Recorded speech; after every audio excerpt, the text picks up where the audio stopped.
Hello everyone, welcome to Late Night Football and welcome to a very late night episode. We just thought about doing this. Actually, I've been debating if I wanted to do this episode or not because I don't want to be too negative about Manchester City's win. And so I've been debating, let me not do it. But then this is such an interesting topic to talk about, and I really wanted to share my thoughts on that. So you know what I said, fine, let's do it.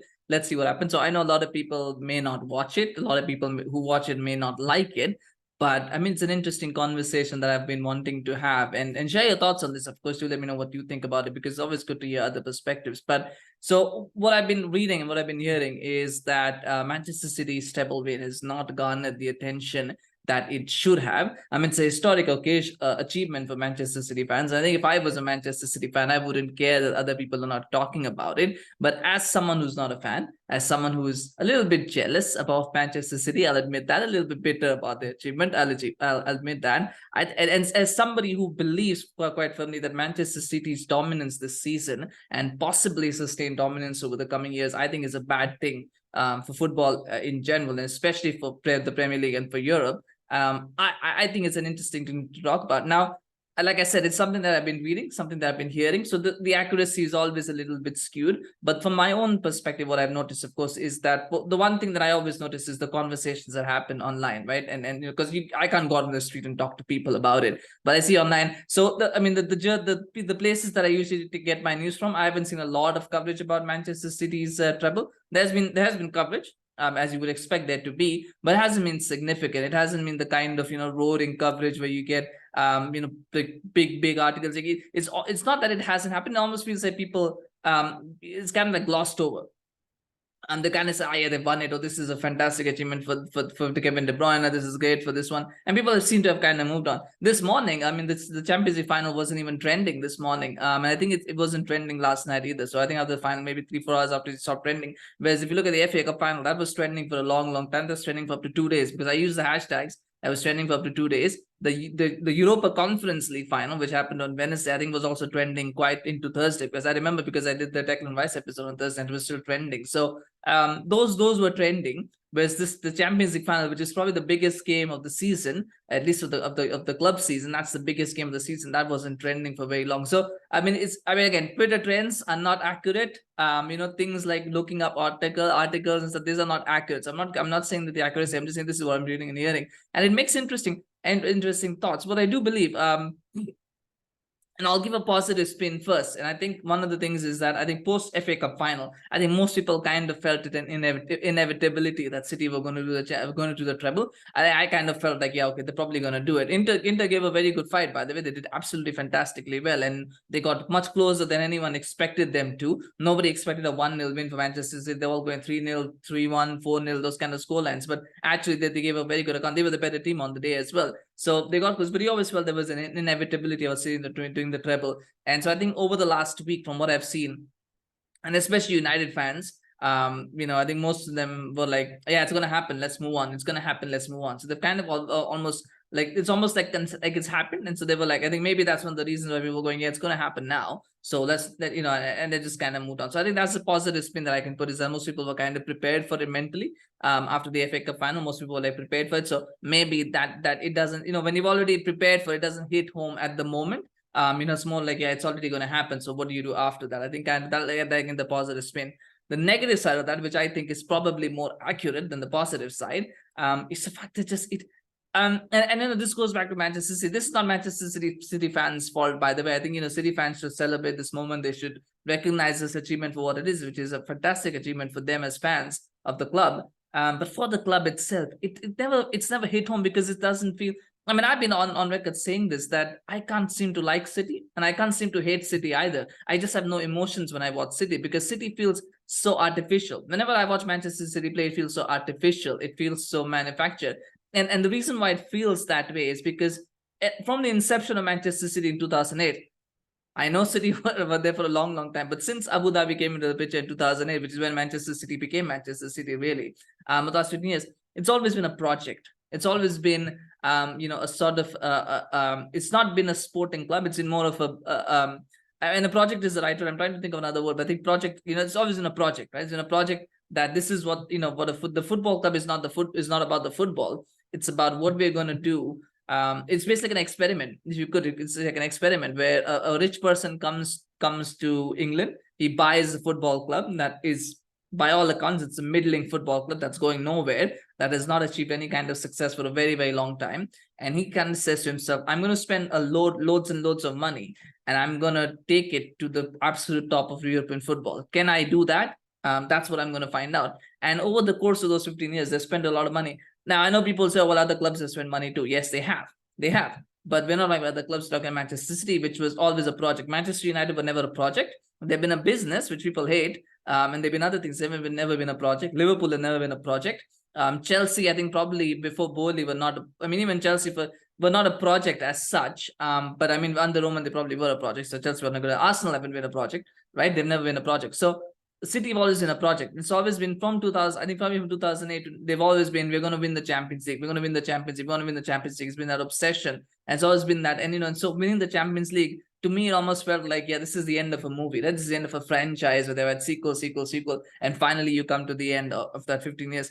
And that's it's sort of the logical conclusion, not the emotional conclusion. It's a logical conclusion. And logic is never as fun as emotion, is it? When there's emotion attached. Now, there's emotion from City fans, I'm sure, but there's no emotion from me, because it's in its logic, right? You think, okay, we're going to spend enough money. And I said this, by the way, we had Gaurav and others last season review, when City had been knocked out of the Champions League by Real Madrid in the league, and I said it's a matter of when, not if, City will win the Champions League. That will come. All we can do is we can keep trolling City for it every year. They don't do it, but it will happen at some point. I didn't think it would happen this year. I thought it would happen next year, but it's happened this year. Because that's how my year has been. But it happened, and I think that and that's what it was logical, right? It was never emotion, it was logical, and logic never gets that sort of emotion out of you. Logic never gets that emotion that it can never, for the feeling. Sorry, logic can never get that feeling out of you that emotion can. And so maybe most people, that's why there's no real respect for it. Maybe where's the jeopardy, right? There's no jeopardy. I mean, when you think, and let's compare it to it was almost like the Bayern Munich treble as well. There wasn't, the Bayern Munich treble gets a lot of respect because it was a team that played really, really good football. But ultimately, was it really that big of an accomplishment? It was. The first one was. The second one probably wasn't that much of an accomplishment. You look back to the Manchester United 1999 treble, which is what this will be compared with quite a lot, fairly or unfairly. And I can say with all honesty, this team is miles better than that 99 team. It is better in terms of quality. Is it better in terms of determination, passion, all those intangibles? I'm not sure. Would it be, I mean, those kind of, I don't want to get those kind of comparisons actually, but because I'm trying to make an analogy and I got distracted. But yes, it's better. But in the reality, there's more emotion attached with the 99 team. The reason why there's more emotion attached with it, well, of course, number one, was the first time that it happened. So it was something that people didn't think was possible up until that point. But also when you look at that journey, it was never a project. So people almost, when Sir Alex took over Manchester United in 1986, they were a mid-table club. Right? People almost seem to think that United were this big behemoth, because they've seen many of the young fans today, or many of the fans that became fans in the 2000s, think of United as a big club, but they weren't always this big, title-winning machine. They were actually a mid-table club in the 80s that hadn't won a league title in decades. And he took over that club, and he had to do a lot of rebuilding work. He was almost sacked, by the way. I mean, these are things that make him that elicit emotion. He was almost sacked. He was one game away from the sack, if you have reports to believe. He somehow turns it around, wins the FA Cup. Then wins the FA Cup, then wins the Cup Winners' Cup against Barcelona, by the way, the best Barcelona teams of that generation. Up to that point, he beat them. That team went on to win the Champions League the next year, by the way. Then wins the League Cup, agonizingly misses out in the Premier League, and you think, are they ever going to do it? Then they finally win the Premier League, but they're struggling in Europe. They've been knocked out of absolute nondescript teams in the Champions League and the UEFA Cup. And then struggle, finally get to that point in 99 where they win the tournament. And that's emotion, right? This 13-year journey of ups and downs that has finally gone there. When you look at Manchester City over the last 15 years, the trajectory has always been this way, right? There have been some shocking bottle jobs in the Champions League, of course, but they're bottle jobs. They weren't, it wasn't heartbreak or the sense, well, it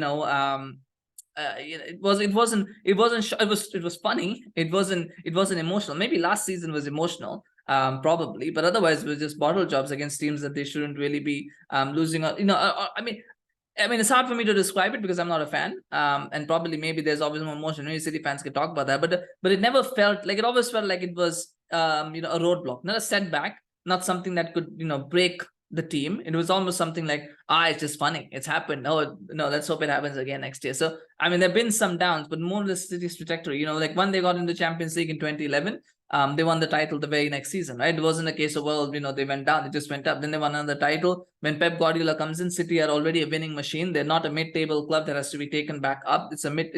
Yeah, okay, fine. They were having a couple of lean seasons by their standards, but they were still the best team in the league on paper.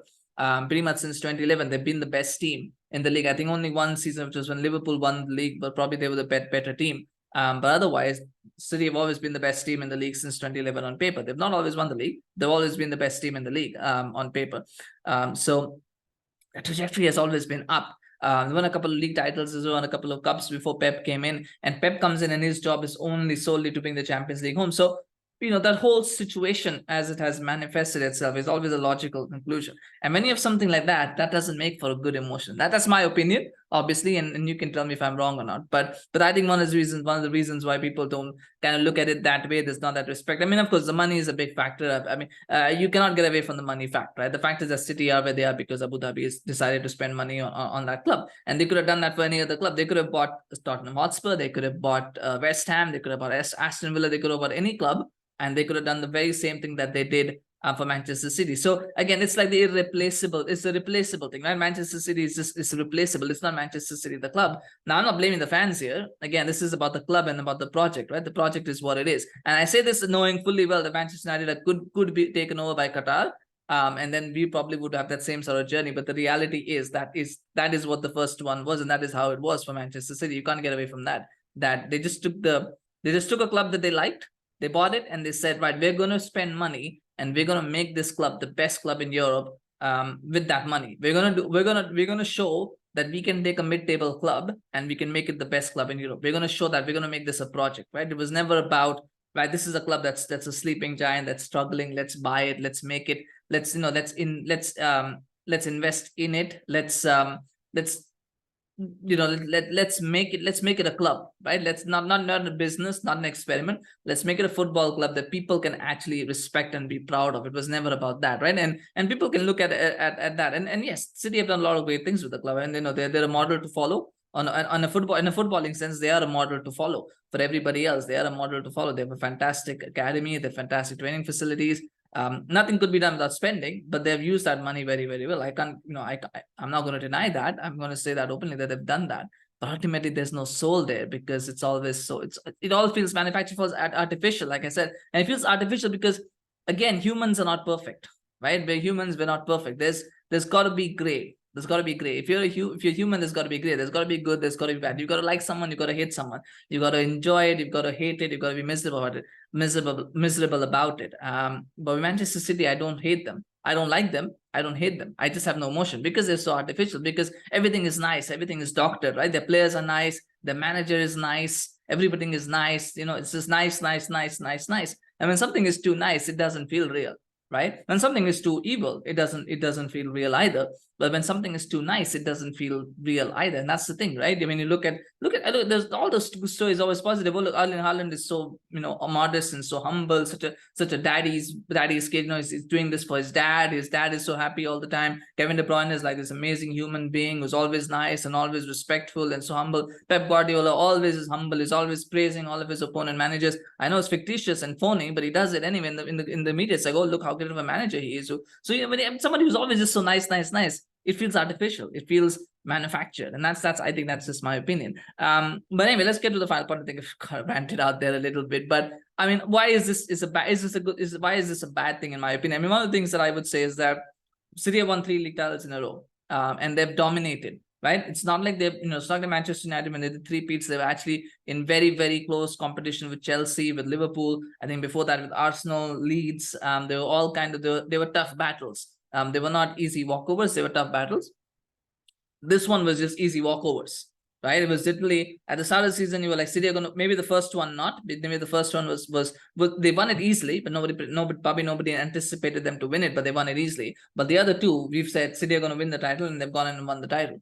So it's like you already before the season starts, they're going to win it. It's the same next year. Next year, I think City are going to win it again. Maybe Liverpool might challenge them with all the money that they're spending on midfielders and defenders, but ultimately, I think City will still win it. So when you, and they probably will, but when you can predict at the start of the season that the team is going to win it, and at the end they win it, and they win it in such convincing fashion, that's not a good sign for a league. That's not a good sign for the health of the league. And the Premier League will spin it around. They'll spin it, oh, this is a competitive league. Look at the battle for fourth place. Look at the battle for sixth and seventh. Look at the battle for relegation. Nobody gives a shit about that.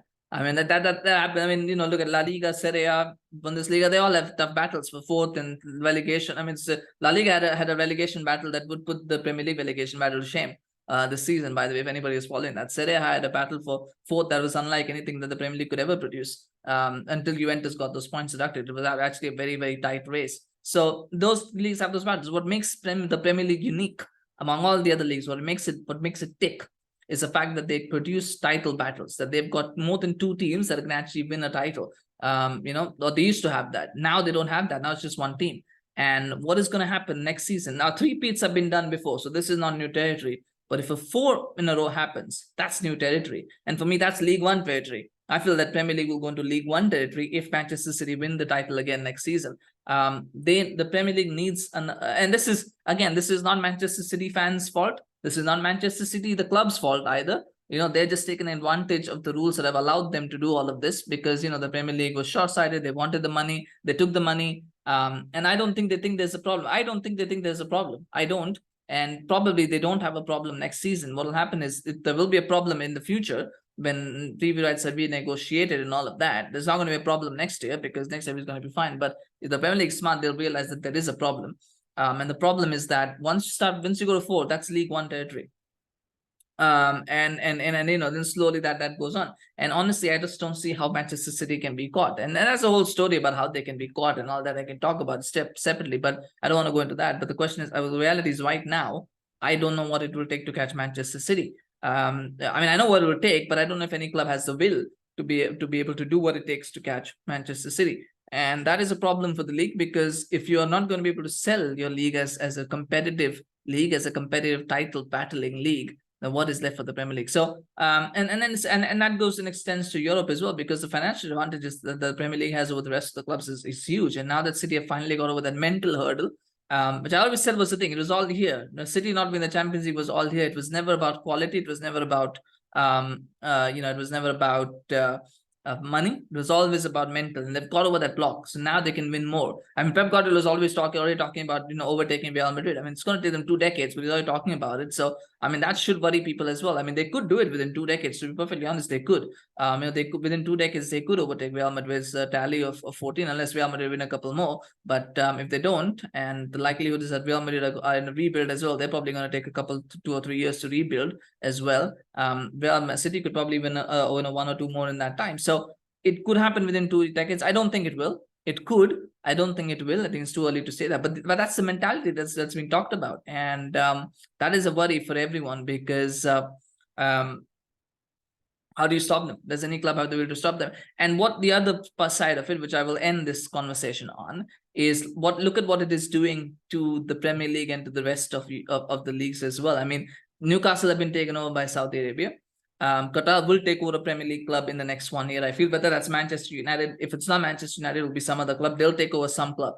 They're not going to sit quietly, and they're going to do something. They want to take Manchester United over because that's prestige. But if they can't, they will go for another Premier League club, or maybe they will go to the EFL or something, buy a club there, and then build them and bring them up. They could do that as well. But they're gonna own a club in England as well. And what is happening now is there's a man who's worth £15 billion, who is too poor to own a Premier League title challenging club. That's Sir Jim Ratcliffe. This is the absurd thing, right? That where there's a multi-billionaire who's too poor to own a club in the Premier League to be able to challenge for the title. And that's where we're headed. We're headed now into the era of super wealth, where if you want to win titles, you need to have a super wealthy owner. You can't not have a super wealthy owner if you want to if you want to challenge for titles. And that's the shift that is happening in the Premier League. I mean, Saudi Arabia, Qatar, how long is it before maybe Dubai want to get involved? How long is it before somebody else wants to get, maybe Elon Musk or Jeff Bezos might fancy themselves wanting to buy a Premier League club. I mean, there's all sorts of things, and that's the direction that football is headed. It's not it's a depressing. I mean, I'm a United fan, but it's a depressing thought in some ways when I think about the fact that in order for my club to be successful, we need to get Qatar in. And I know what, and I can say it right here, I don't want Sir Jim Ratcliffe to own the club. I think Qatar are the best choice in terms of ownership for the club. And I want that, but it's a depressing thought, that's something that we have now accepted, right? That we've accepted that this is the way that football has to go. If United are to win titles, we need Qatari ownership, right? Or we need multi-billionaire ownership, not Qatari, but just multi-billionaire ownership, right? That we need some, not just super wealth, we need super wealth, not even multi-billionaire, we need super wealth ownership, right? What does that mean for football? I mean, what does that mean for teams in other leagues? Who probably don't. I mean, Germany will probably never have those rules to allow those kind of ownership. So what happens to those clubs? Spain's two big clubs will never have ownership like that. So what will happen to them? Serie A probably is the same situation as well. So it's difficult to. I mean, and that's a question for the European wider football to think about. In the Premier League, of course, the Premier League doesn't care. They'll just sell their soul to whoever they want. But it's interesting, isn't it? When think about it, that's where football has now headed, where fans of clubs like myself, where we all like, well, imagine being owned by a super wealthy person whose only aim is to artificially prop up a club. Now we're saying, well, that's the kind of owner we want as well. So anyway, I'll leave that thought with you. Again, it's a little, I can understand that it was a little bit over the place, but I think it's interesting that, when you think about the fact that, and this is something that's important as well, that there is not, when something's not trending or something's not getting the attention that it deserves, because winning the Champions League is a momentous occasion for any club. It's a momentous achievement, and it should be celebrated, and rightly so, and it should be enjoyed, and people should be talking about it, and if people are not talking about it, right? And to add to that fact that it was done as part of a treble, right, which is again something that doesn't happen too often. It's been happening quite often, by the way, this decade. I think this is what, the fourth one in the last 10 years. Fourth treble in the last 10 years. It's just incredible. I think fifth since in the last 14, 5 trebles in the last 14 years, which is, it's no longer that special, if I'm being honest, but of course only the second Premier League treble. So that still makes it special though. It is quite special from a Premier League perspective, to do a treble, and yet there's not much talk about it. Is a very interesting phenomenon that I thought, so I want to talk about it. But anyway, let me know your thoughts, of course, on this. Do smash like if you enjoyed this video, and do share your thoughts and comments on what do you think could be the reason why that's happening. This, I said, this could be positive reasons, there could be negative reasons. Always love to hear from you guys. Do subscribe to our channel on YouTube, on Facebook, Twitter, Instagram. We always appreciate your support. Do follow us. We'll be back again with more videos, as things develop, and it's a transfer season, so we just keep doing transfer windows, most of the transfer news most of the time, but we'll try to do things like this as well. Take care. We'll see you again soon. Good night. Bye-bye.